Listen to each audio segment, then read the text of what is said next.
Doo-doo-doo. Welcome to Wishart Art Studios.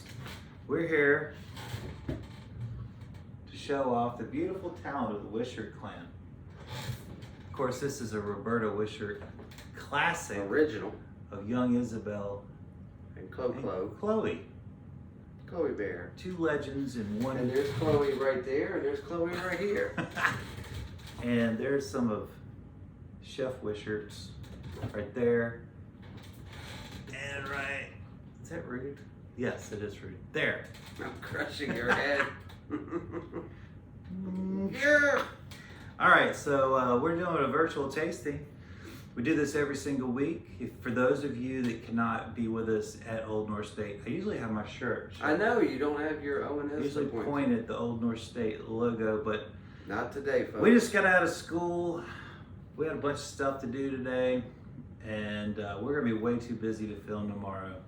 So Chef said, let's do it in my studio. So here we are. Here we are, drinking wine in a great place to drink wine. Oh, definitely. And this will actually be the first time wine has been consumed up here. Yeah, definitely the first time. So we do 4 wines in person every Thursday night at 6 p.m. at Old North State Winery. And the chef creates all these delicious small bites to go with them. But for those of you that can't be with us, we make these videos so that you're not left out of the loop. And one of the things Chef Chris and I have always been big fans of are Spanish wines. And it's been a minute. So excited about this. Yeah, after I have kind of beat the dead horse, so to speak, on South African. Oh, we haven't scratched the surface. Italian. I know we haven't. We haven't scratched the surface, but we had that wonderful dinner with Andy, the Elephant's Corner, and Chamonix. Neil was great. That was a great dinner. And guess what? I got the text. The boat is in harbor, so it'll be just a matter of a day or two. I think Andy posted a picture today of inside the container. Did he really? Yeah. Cool. So he's inside. Yeah, that's pretty exciting. So the good news is it won't be long before all of you get your wine from that dinner. Chef, the bad news is I just broke this cork. That looked awkward. Yeah. It snapped right in half. Right Is it in dry? the midpoint. No, I wouldn't say it's one of these composite ones. We don't like that. Yeah, where they kind of glue together little tidbits of other. They basically take sawdust and put food grade glue in it. Kinda. Oh yeah, this one's a mess. It's coming off. This reminds me of that port that we had from 2001. I remember you had it just dissolved. It just disintegrated. And every time we did every bottle. And every time I'm like, this is the one I'm gonna get. I got it, and you would even get it like 93% out, and you'd be like, "Oh, I got it." Yeah. Anyway, oh look, air. These things happen. Don't beat yourself up. Even the best. Even after I open thousands and thousands of bottles, you're gonna come across them. It looks like it's stored well, Chef. So I don't think it's a storage issue. That's pretty. I mean, that's moist. I think it's just the cork. It's just had a fault, and it didn't disintegrate. It was a clean break. Oh, and it smells fresh on the cork. Yeah. So we're good. You're good. So I don't even know what we're talking about. Oh, yeah, we're talking about how much we love Spanish wines, and there's so much to learn about Spanish wines. And last week I started kind of in person telling people that we're gonna get into Spanish wines more. We need to understand their grapes more, particularly the grape of Monastrell. It's such an important grape. It's the 3rd most planted red in the country of Spain. And Spain is, there's no one that has more vines than Spain. So they take wine extremely seriously. And so we should take their grapes extremely seriously.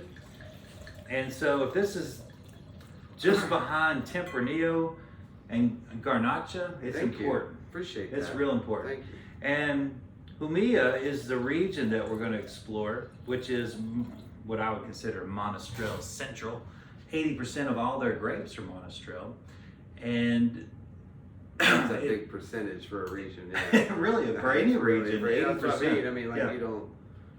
Yeah, I mean that you're looking at a real specialized area. It's a bit on the lopsided side. So if you don't know where this is, it's on the Mediterranean side of Spain, down the southeastern part.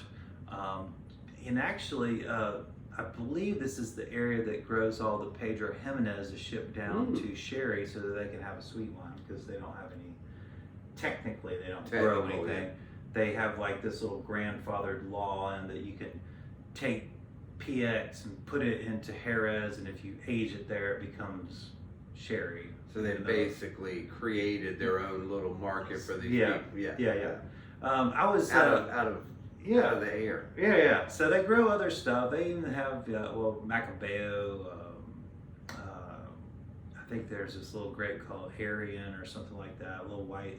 We had it years ago, Chef, and we couldn't really get any traction on that. I probably should circle back around on that one. But generally speaking, most people when they're thinking about Spanish wines are thinking about reds, and they're thinking Tempranillo, Tempranillo, Garnacha. And so I just think, well, we'll feed off that first. Well, it's funny because of you, I don't. I always think of Monastrell. I know, yeah, because we're Monastrell heads.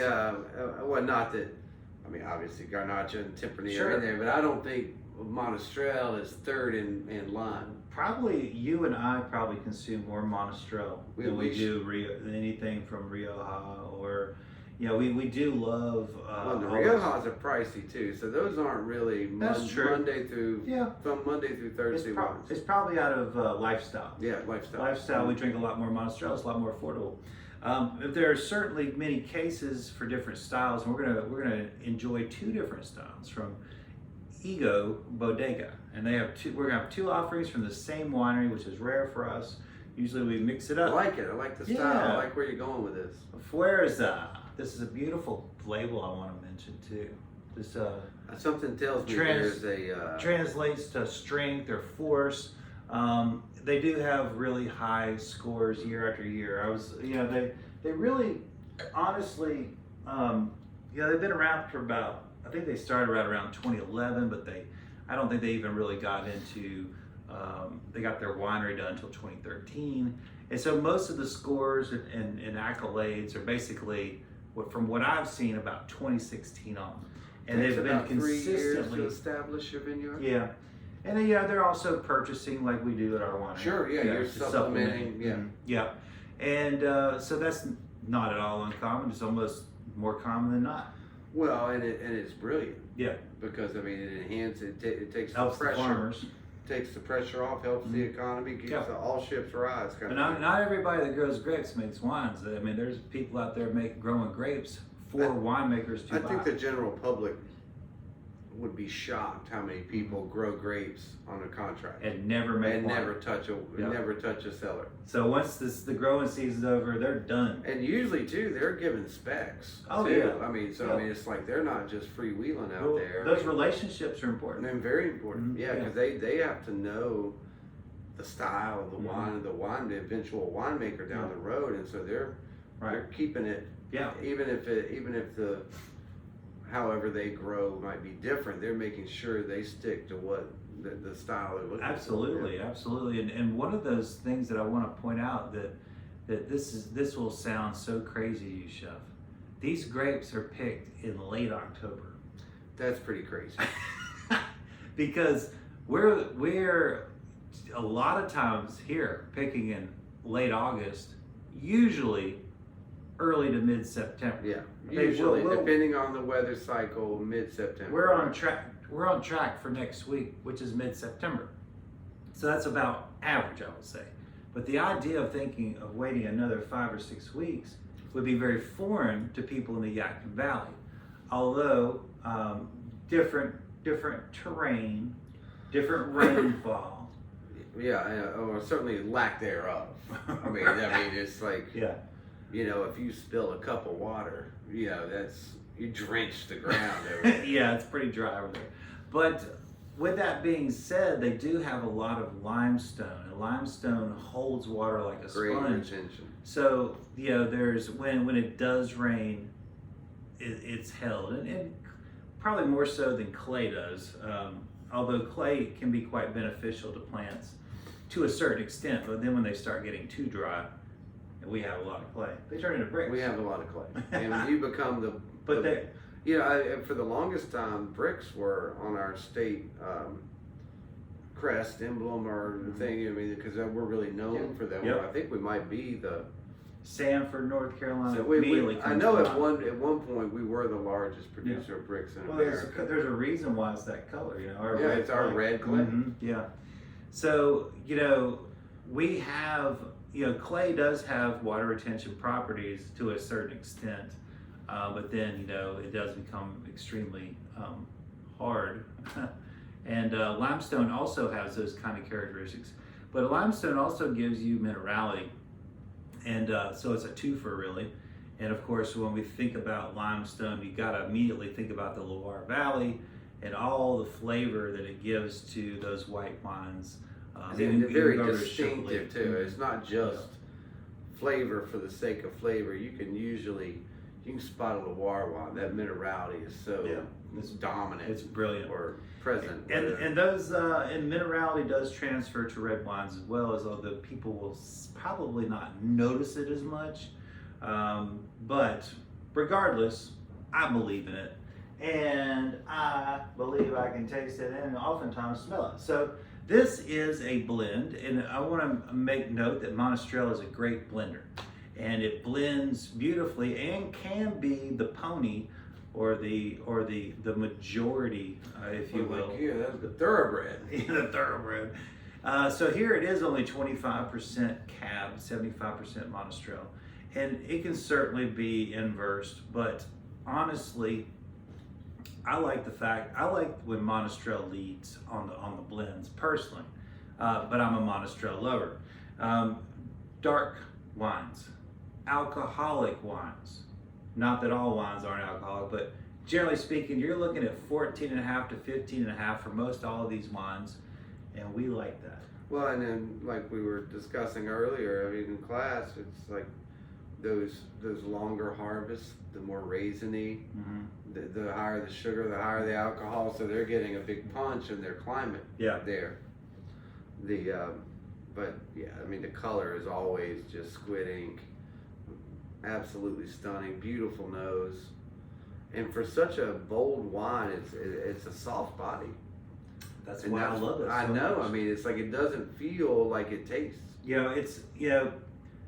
I like Portuguese wines because they're bold but velvety. But the acidity in Spanish wines is different. It is different. There's always to me like this bright, energetic punch on Spanish wine. So no matter how big or heavy it is, it's so true. There's the lasting impression for me is always that bright acidity at the end. And I don't know if it just shows itself at different times in different wines, but to me it's always right at the end with Spanish wines. And to me, I usually, and I mean this isn't obviously the standard, but I would say more often than not, a disproportionate amount of time, I'm always getting red fruit out of Spanish wines. And to me, that lends itself to it, the brightness. Sure, yeah. Where even in Portugal and all these other places, when you get that blue and black fruit, it feels heavier on your palate, even if it's not. It just feels heavier. And to me, Spanish wines are always just red fruit, and that's a lifting fruit. Sure, I totally agree, Chef. And of course, there is a ton of dark fruit in here. Don't confuse what we're saying. But there is both fruit. There's red, there's blue, there's black. There's all of it. But I mean, I think the red keeps it light. I mean, I'm always picking. Maybe I just naturally hone into that. But the cherry on this is really great. Cranberry, but it just tastes like bright cherry. Yeah. Also, to me, that keeps it light on its tongue. I get kirsch. Nice. Big time. Nice. Big time. Like you could even go with. That's brilliant. Yeah, you could go with any kind of like liqueur of. What is that raspberry liqueur? Chambord. You could go with that. You could go with any kind of plum. Kir Royale. Yeah. I don't know what that is. I mean, I know it's a liqueur, but I don't remember the fruit that it is. I think there's a cocktail is blended with. It's red. Yeah. There's a lot of when I'm talking about concentrated flavors. When we think about liquor, Oftentimes those flavors are more concentrated because it's distilled over and over, reduce, and that concentrates flavors, and that there's a very, I guess, reductive nature, if you will, to these wines that are absolutely just juicy and delicious. There's juicy. Nothing bland about this they wine. are juicy fruit for sure. But at the same time, they're not overwhelming. The tannins are extremely integrated, even though you might think, well, these big red wines from Spain, they certainly can be tannic. But with restrained amount of wood here, well, that's the thing. People getting, always think about those big aged oak bombs from Rioja. You know, so 2 years in barrel though. Yeah, but you know, a lot of Spain is not like that. I mean, that's very specific. It just happens that the region that's common is the most popular, recognizable, whatever. They get all the. That'd be like saying California only has cabs. Sure. Yeah. You know, and you know, because people just think of Napa. Well, Spain, I think that's true. It's like, well, Rioja. Yeah. Those big oaky. They've done a new oak. Rioja is so important to globalizing Spanish wines. Absolutely. So here's something that people can. It doesn't taste like anything else in the world. It is a stunner. It's a Spanish wine. It is a stunner, and it has a style that is so consistent from maker to maker. They've just wonderfully regulated that area. Yes, they have, and the people, and I think people flourish within the rules. Mm-hmm. Like when you know the parameters of anything, you can flourish. Yeah. You know, because it's not a detriment to creativity or style or prestige. It's just like, oh, I know what I have to work with now. Sure. Yeah. And you excel at it. Absolutely. So we have a beautiful example of Monastrell being blended with Cab, a very affordable price, under $25. And it drinks. This is not drinking like $25 bucks. It's so elegant. Very polished. I don't know who wouldn't like this. It's polished. It's elegant. It's fancy. It's so approachable. It's approachable with complexity. Yeah. Which is uncommon. Yeah. I think it's uncommon. You're normally one or the other. But this is. And this wine, we still got a month or 6 weeks of heat. There's no doubt about it. I mean, it's going to come down, but it's still going to be long sunny days. People are still going to be cooking out. I mean, even if, we were talking earlier how we're going to be dipping down into the 80s and 70s. Actually, people might be cooking out more because it's not. See, I think we're just now getting. For me, I haven't grilled out all summer. I'm ready to now start grilling. Football started. Now people are going to start doing the tailgating. We are 5 days away from grilling season, in my opinion. Yeah. Because this is when it's the kind where you don't fall out. Well, that's exactly right. Yeah. And you don't start at 9. Right. You can't even light your fire till 9 right now. You're right. Yeah. And then so you're eating at 11:30 on a Tuesday. You're right. It's way too hot. Way too hot. And so this, to me, is phenomenal by the grill. There's an inherent toastiness to their wines, roasty, almost coffee-esque too. Yeah. And then couple that with this just sun-drenched fruit flavors. It just there's a sweetness. When dried fruit have a different sweetness than do fresh fruit. When you talked about the reductive nature of it, that's what dried fruit. I mean, the sugars are concentrating in the drying process. It's not added. It's not. Right. It's the same amount, but during that drying process, they become more concentrated. Yeah, I think that just it lends itself to any kind of barbecue sauce. Honestly, caramel. It's like a nutty caramel. Like this with ribs. Yeah. Burgers. Pizza, barbecue chicken. I think barbecue chicken all day long. Yeah. I did a chicken thigh last night, and I did it with yogurt. I did like a bunch of herbs and lemon and yogurt and coated it. Yeah. And then Yogurt's underrated as a cooking ingredient. See, ever since Tamisa started this Weight Watchers things, I've had to substitute all these things I'm used to cooking with. Yeah. And yogurt's become a bit like non-fat Greek yogurt. I mean, what are you subbing that for? Mayonnaise? Everything. Cream. Mayonnaise, any kind of, you name it. I'm subbing it left and right, doing all these different things. And boy, the world of flavor now. I mean, I was thinking last night, I wish I'd done a little barbecue in the yogurt. You know, just to kind of, I mean, I had plenty of acid from the lemon.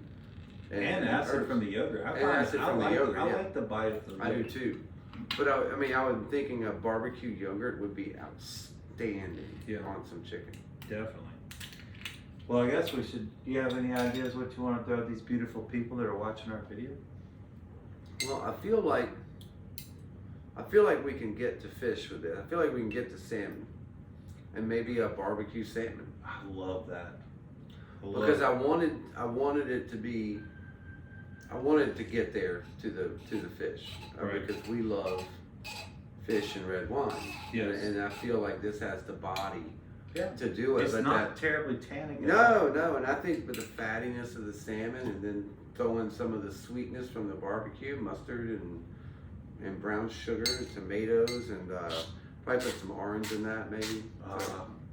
Yeah, a little orange. Maybe a little orange on that. I think it'd be great. I think you're right, Chef. I'm excited. I wish we had that right now. I wish it weren't theory. Well, we got to do a couple of these in the kitchen and like cook the stuff. While you're cooking, that would be great. We need to cook it and then eat it while we're talking. And that way we don't get ourselves into a frenzy thinking about it. Thank you, Chef. Chef, put your glass up there to that camera so they can see. This is 100% Monastrell. Now this is the Infinito. And this is their premium Monastrell, 100%. It's going to be hard to tell on this label. I'm sure you got it at home in your lap. Take a look at it. It's a quiet label. It's hard to read in the dark. It's very subdued. I like it. I like how they've done that. Yeah. And so this is extremely well received by Wine Spectator year after year, not surprisingly. And I was fascinated by who they actually pick up on because of the tens and tens of thousands of wineries out there that they could catch these producers like this that are really somewhat unknown on our side of the pond. So that you can tell right away with the absence of cab from the previous blend, you're going to get a totally different flavor profile. I know that sounds crazy because we're only 75-25 on the previous one, but Monastrell, it acts differently when it's paired up, and I'm not saying that in a negative way. It's a very positive thing that it works well with others, but it also has its own identity as a 100% wine. Another reason why I love it. Unmistakable. I mean, this how much allspice, licorice, aggressive. 5 spice too. Yeah. I mean, star anise, clove, star anise. This is ginger. Elegant. Ginger snaps. Ginger snaps. Because it almost smells like a pastry. A pastry. Yeah, it has that bready. Yeah. Even with a little crystallized sugar and ginger. Or a Moravian ginger cooker. Moravian. That's where it is. The darker. Yes, that is. That's money. You get the idea. God, if you can put a wine up to your nose and rattle off 7 things without, like. Oh, yeah, you think about it. I mean, it's like it's getting warmed up. For you that have never watched our videos before, we don't rehearse these. We don't talk about these.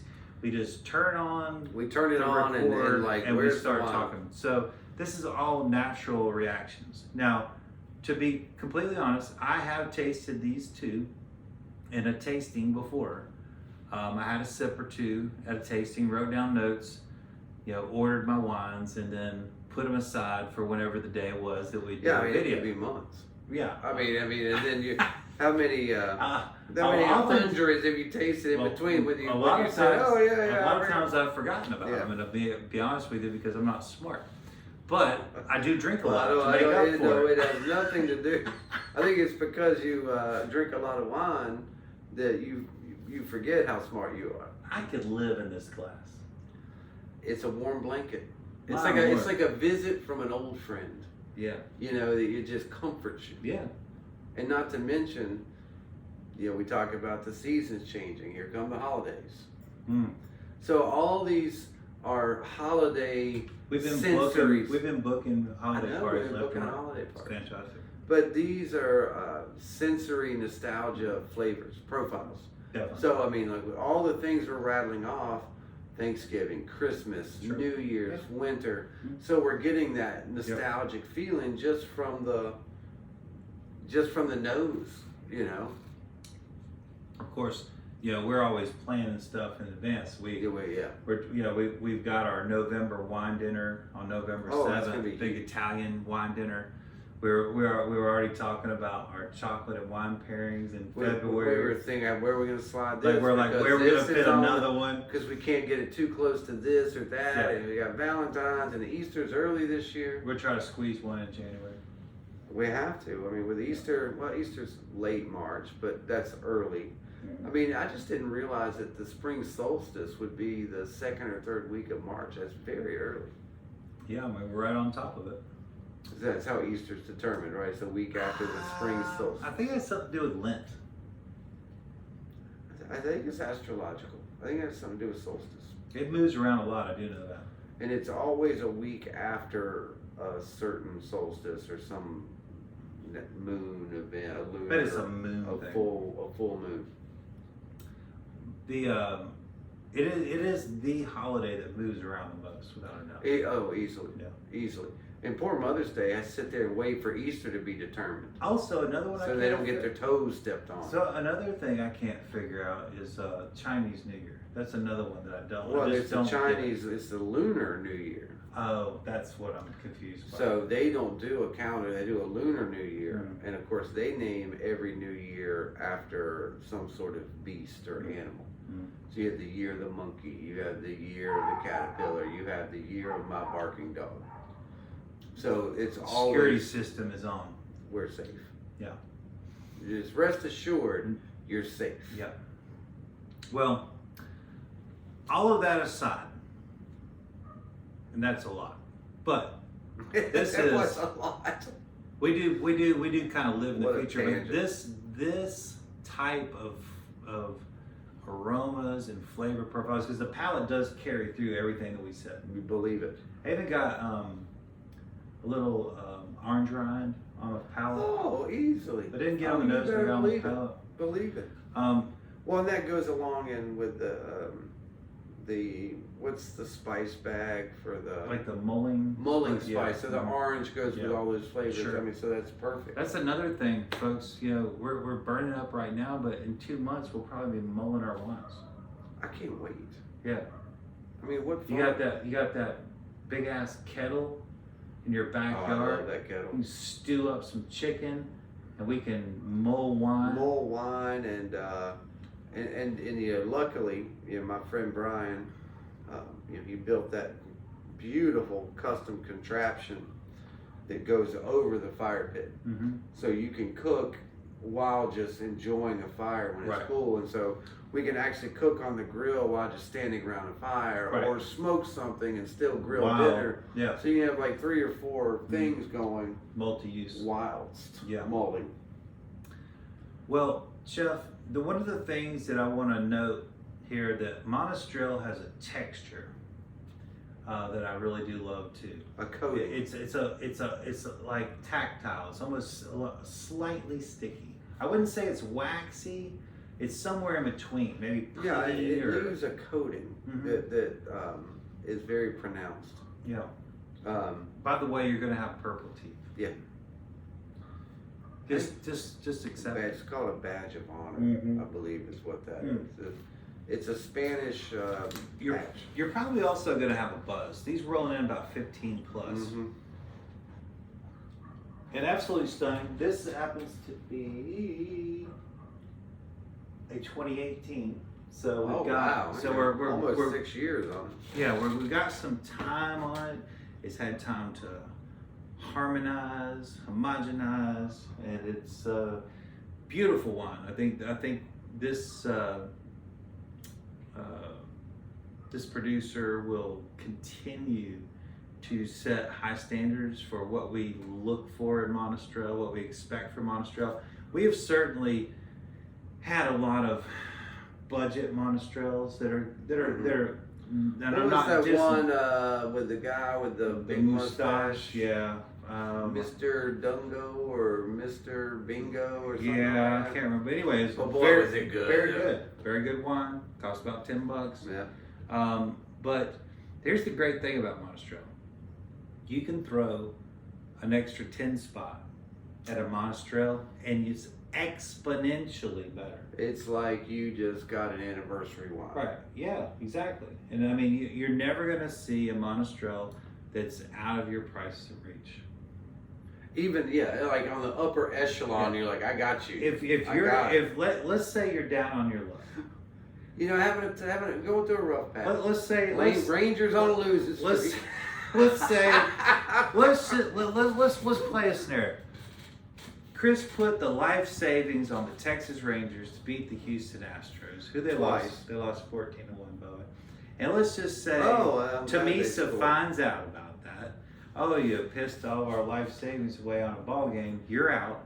So Chris is now on the streets. On the street, thirsty, depressed. But he can still afford a nice bottle of Monastrell. I'll never be totally alone. Oh man. So any ideas on what you might put with this sexy beast? So I'm gonna let you decide because I got two ways I want to go with it. So we're going braised short rib, okay? Yes. Okay.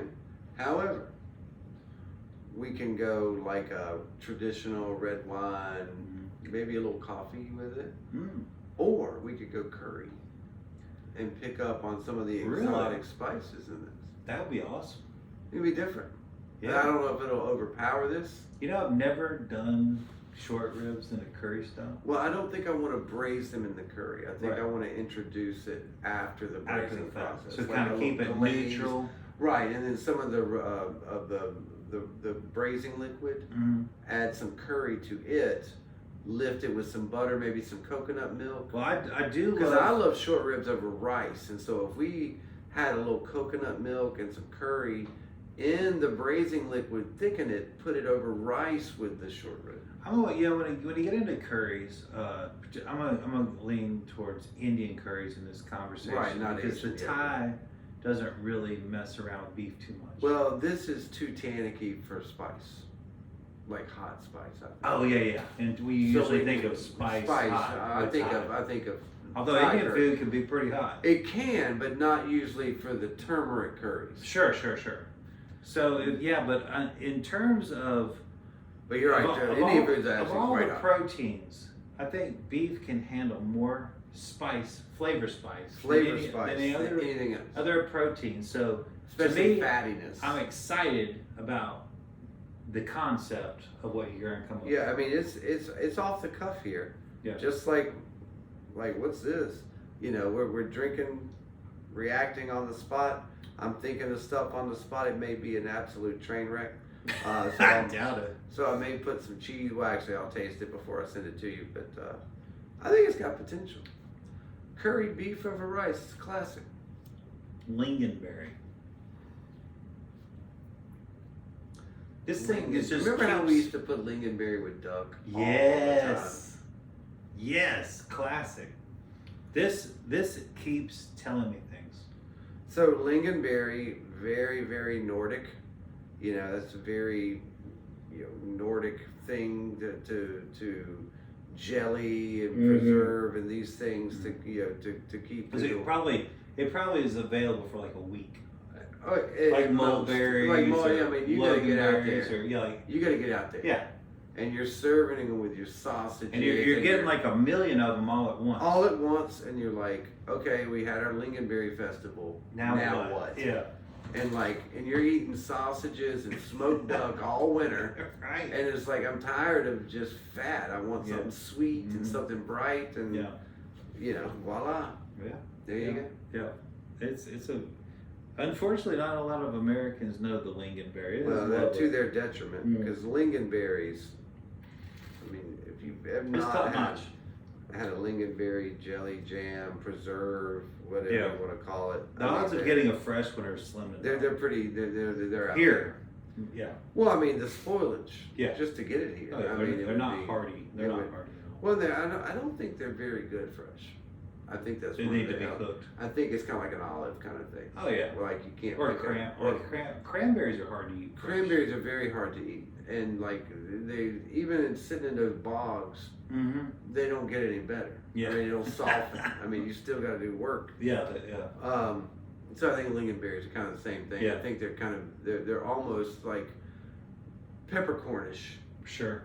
Fresh. Yeah. And so I think they need the work. Yeah. And they were born out of, if we don't figure out how to cook these, we're gonna die this winter. But it's a beautiful thing. All the preserved stuff, which I know right now I'm starting to look forward to that. Can't but wait. like in March, I was so sick of everything being jelly, fermented, preserved. It's a very gray season. Yeah, and we were so excited when Minglewood, and Hedge we started Farms, seeing ramps. We started seeing ramps and peas, and you know what I miss?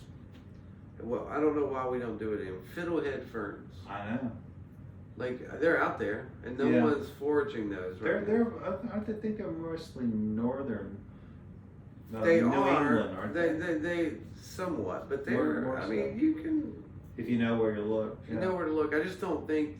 I think they are a nice treat. I think the explosion of like mushrooms and some of the roots and things like that command such a high dollar. Fiddleheads have kind of like lost their way in the foraging community. Yeah, in the 90s, I would. It's a big deal. I could get some, and like you paid astronomical through the nose. I remember last year. It was so symbolic. I got Jones and I ordered some last year. Yeah. And I FedExed them in. Yeah. And blah blah blah. We did them for a chef there. Maybe we did because I remember them coming in and opening them, and it was like the biggest letdown. Because even with all that, there's nothing to them. Even with all that expensive packaging, they didn't do great. Right. Because they're the kind of thing like you snip them and you like jump in your vehicle and like rush home to have them that night. Yeah. And like even with the FedEx, even 3 days, they were not remarkable. Yeah, I think that's one of those things you gotta like hunt them and you gotta hunt them and do them that night. Yeah. But I just remember that being such a big deal. Yeah. Well, that's two old chefs reminiscing on something that probably is obsolete. Days now. gone by. Well, we appreciate you watching us drink and ramble on. I want to thank Ego Bodegas for making these two glorious wines. Absolutely, Monastrell is a grape that's important to Chris and I, and I think they should be important to our viewers and to our guests that are going to be here in person on Thursday. And we will continue to support these great wineries and continue to do due diligence. God is our witness. And drink the wines because we owe it to the world, right? And we owe it to ourselves. We do, and I like this. I feel like we were just inviting everybody into our living room to have a drink. You have invited everybody into your living room. This is kind of nice. Well, this isn't actually the living room. We're in the loft. So this is my area. The studio, yeah. This is my little area, so I get to hide from the family. We are very blessed that everybody in the family has a place to hide from everybody. That's so what we keeps all the have family a together. spot we can go to either do something creative or isolation or meditation or just say pure escapism. So Tamisa's in her sewing room. Yeah. The girls have their own spot and they have what they need in their rooms, and so this is my little area. Although I'm always trying to get them to come up here and spend time with me, and so they don't think their dad is cool like as like my dogs think I am. Where are your dogs? Sorry. Anyway, we always appreciate you listening to us and tuning in, like, share, etc., etc. We will hopefully see you, God willing, in another week. Talk about a couple more wines. If you can make it in person, Old North State Winery, downtown Mount Airy, every Thursday at 6 p.m. We do 4 wines from around the world, and we drink them, we talk about them, and thank you for all you wine producers that make that possible. What a blessing. Thank y'all so much. Have a great night.